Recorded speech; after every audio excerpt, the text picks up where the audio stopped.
Welcome to you all.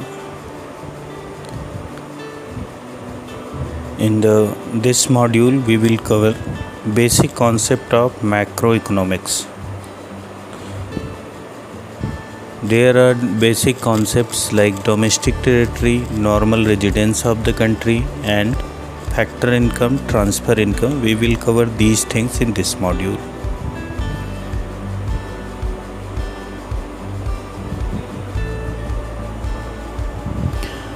What is domestic territory?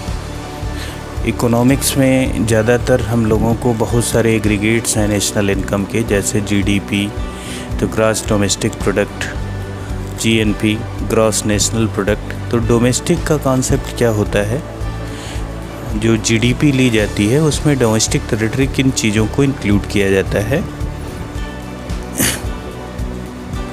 तो domestic territory is geographical territory administered by the government within which person, goods and capital can circulate freely। तो domestic territory का मतलब केवल political boundary से नहीं होता। Political boundary के अलावा मेनली वो चीज़ें हैं जो एक गवर्नमेंट के कंट्रोल में होती हैं। गवर्नमेंट जितनी चीज़ों को एडमिनिस्ट्रेट करता है वो सारी चीज़ें डोमेस्टिक टेरिटरी का पार्ट होती हैं। तो डोमेस्टिक टेरिटरी के भीतर पर्सन फ्रीली जा सकते हैं, गुड्स एक प्लेस से दूसरे प्लेस पे आसानी से मूव कर सकती हैं, और इन्वेस्टमेंट अगर कोई करना चाहे तो उन एरिया में इन्वेस्टमेंट भी कर सकता है। किसी फॉरेनर का उसमें इंटरफेयर नहीं होगा। It includes territorial water, embassies and consulates. Apart of these, military establishment are also included in domestic territory। तो डोमेस्टिक टेरिटरी में टेरिटोरियल वाटर होते हैं, एम्बेसीज हैं, कंसुलेट्स हैं एंड मिलिट्री इस्टेब्लिशमेंट को भी शामिल किया जाता है। तो इंडिया के नॉर्मल रेजिडेंस के द्वारा जो शिप ऑपरेट की जाती हैं या एयरक्राफ्ट है, जितनी एरिया तक ट्रैवल करती हैं फ्रीली, उन एरिया को डोमेस्टिक टेरिटरी का पार्ट माना जाता है। जैसे अगर इंडियन एयरलाइंस रसिया जा रही है, जापान में भी जा रही है, तो जापान और रसिया तक फ्रीली मूव कर रही है, तो वो भी इंडिया की डोमेस्टिक टेरिटरी का पार्ट होंगे।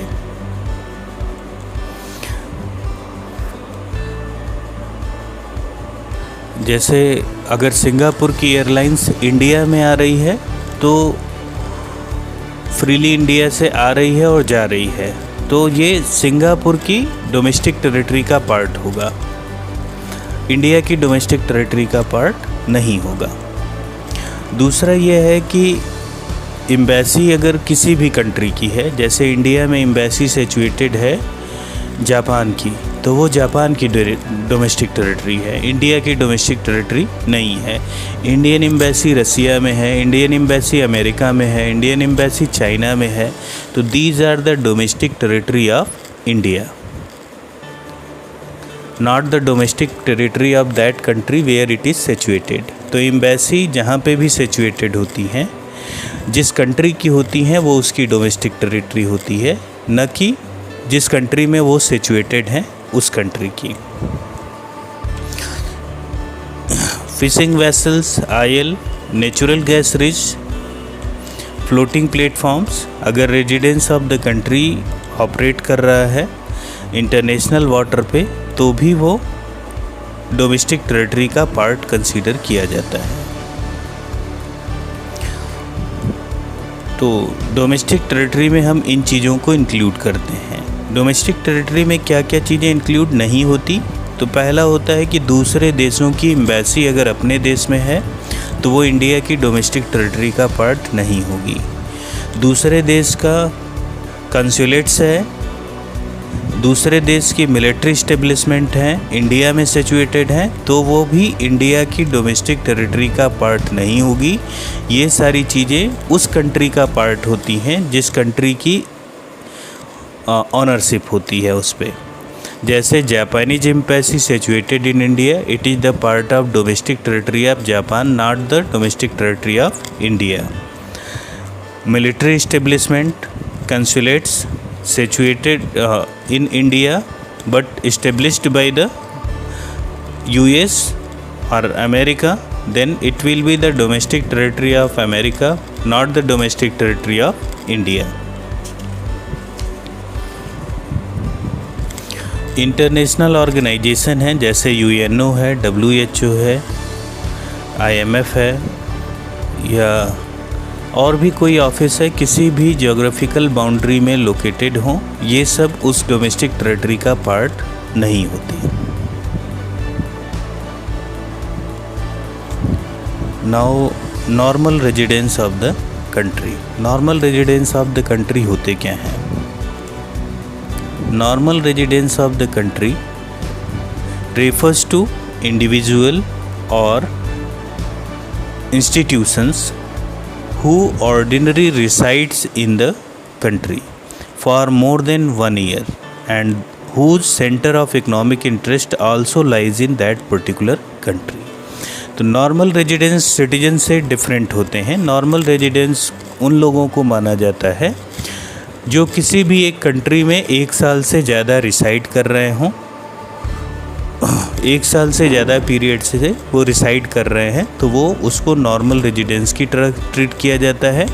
दूसरी कंडीशन ये होती है कि उस कंट्री के वेलफेयर में, उस कंट्री के प्रोडक्शन एक्टिविटी, कंजम्पशन एक्टिविटी और डिस्ट्रीब्यूशन एक्टिविटी में उसका भी इंटरेस्ट जुड़ा हो।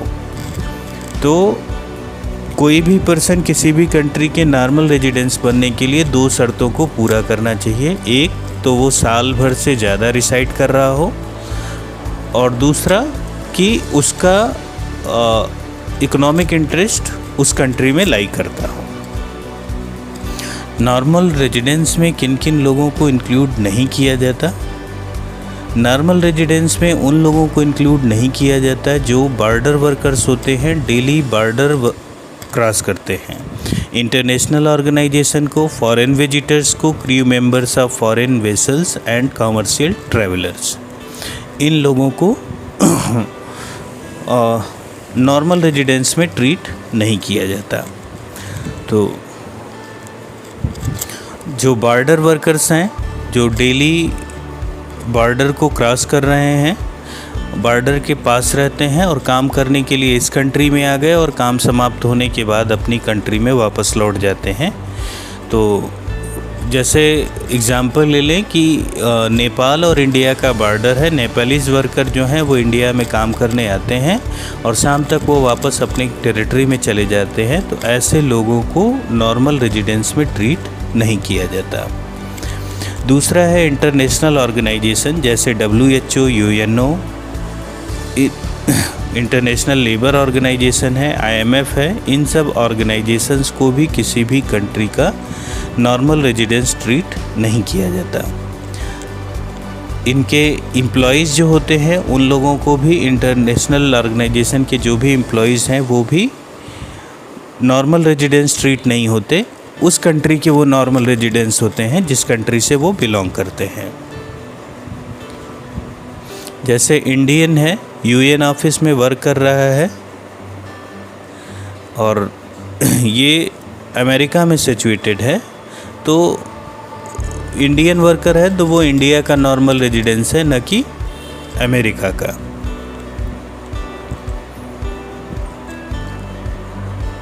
तो कॉमर्शियल ट्रैवलर्स जो होते हैं, फॉरेन वेसल्स पे काम करने वाले मेंबर्स जो हैं, तो शिप जो फॉरेन के शिप है, शिप पे काम करने वाले लोग जो कुछ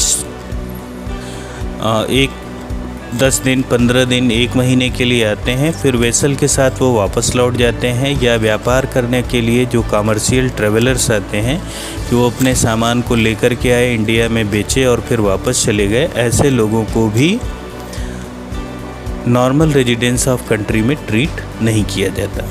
तो रेजिडेंस, नॉर्मल रेजिडेंट होने के लिए 2 ही कंडीशन होनी चाहिए। एक तो इकोनॉमिक इंटरेस्ट लाई करना चाहिए और दूसरा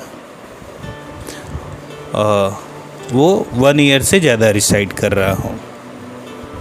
जैसे एक एग्जांपल लें कि एक जापानीज़ है, वो इंडिया में रह रहा है और वो साल भर से ज़्यादा रह लिया, तो वो नॉर्मल रेजिडेंस ऑफ इंडिया हो जाएगा। और भले ही वो सिटीजन जापान का हो, लेकिन उसको इंडिया का नॉर्मल रेजिडेंस और सिटीजनशिप उसकी जापान की रहेगी। और अगर वो इंडिया में वर्क कर रहा है और इंडिया में ही प्रोडक्शन, कंजम्पशन, डिस्ट्रीब्यूशन इस तरीके की एक्टिविटी परफॉर्म कर रहा है, तो वो इंडियन रेजिडेंस की तरह ट्रीट होगा।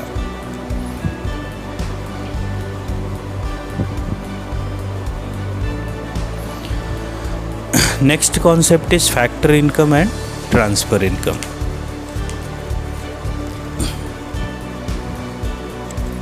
Factor income refers to the income received by the factors of production for providing their factor services like land, labor, capital and entrepreneurship. For example, rent, wages, interest and profit. Factor income उस income को कहा जाता है जिसको receive करने के लिए कोई भी फैक्टर अपनी फैक्टर सर्विस प्रोवाइड करता है, चाहे वो अपनी लैंड हो, लेबर सर्विस हो, कैपिटल हो या एंटरप्रेन्योरशिप दे रहा है। तो इस सर्विस के बदले में मिले हुए पैसे या इनकम को फैक्टर इनकम कहा जाता है। तो जैसे अगर आप अपनी लैंड किसी को दे रहे हैं तो उसके बदले में आपको रेंट मिल रहा है, तो रेंट फैक्टर इनकम है। लेबर सर्विस प्रोवाइड कर रहे हैं, वेजेज मिल रहा है रिटर्न में, तो फैक्टर इनकम है। कैपिटल दे रहे हैं किसी भी एंटरप्रेन्योर को, तो उसके बदले में जो इंटरेस्ट मिल रहा है वो फैक्टर इनकम है। या अगर आप एंटरप्रेन्योर हैं, बिजनेस का रिस्क बियर कर रहे हैं, उसके बदले में प्रॉफिट अर्न कर रहे हैं, तो ये फैक्टर इनकम है। तो फैक्टर इनकम के बदले में या तो गुड्स या सर्विस का फ्लो हो, तो करिस्पॉन्डिंग गुड्स और सर्विस के फ्लो के बदले में जो इनकम आती है वो फैक्टर इनकम है। Next, transfer income. It refers to the income received without rendering any productive services. This income received without corresponding flow of goods and services. तो ट्रांसफ़र इनकम रेफर्स करती है उस इनकम को जिसको रिसीव करने के लिए पर्सन ने कोई गुड्स या कोई भी सर्विस या प्रोडक्टिव सर्विस प्रोवाइड नहीं की है। बिना किसी गुड्स और बिना किसी सर्विस के करिस्पॉन्डिंग फ्लो के जो भी इनकम रिसीव होगी, उस इनकम को ट्रांसफ़र इनकम कहा जाता है।